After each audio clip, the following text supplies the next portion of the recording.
গাছে প্রচুর cherry tomato আছে। তো চেরি টমেটোটা সাধারণত আমরা কাঁচা তেমন খাই না, এটা পাকার জন্য খাই। এই টমেটোটা এখন দ্রুত পাকাতে হলে গাছের গোড়াতে আপনাকে অবশ্যই কলার খোসা, যেহেতু বৃষ্টি হচ্ছে কলার খোসার পানি দেওয়া যাবে না, কলার খোসা কুচি কুচি করে কেটে আর কিছু চা পাতা গাছের গোড়াতে দিয়ে দেন। চা পাতা ভিজা না, একদম শুকনো চা পাতাটা দিয়ে দেন, তাহলে এই টমেটোগুলো দেখেন এখন অলরেডি বড় হয়ে গিয়েছে। এখন জাস্ট এই টমেটোগুলোকে পাকাতে হবে। এজন্য এই কাজটা বৃষ্টি যেহেতু হচ্ছে, এই কাজটা সবাই করবেন। একদম কুচি কুচি করে কেটে যে কলার খোসাগুলো গাছের গোড়াতে দিয়ে দিবেন।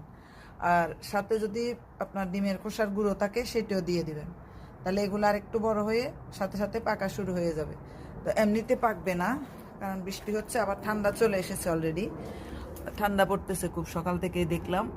আর বৃষ্টি যেহেতু এক সপ্তাহ হয়েছে, ঠান্ডা এখন আসবে, তাই বৃষ্টির দিনে আপনারা এই কাজটা অবশ্যই করবেন টমেটোগুলো পাকাতে হলে।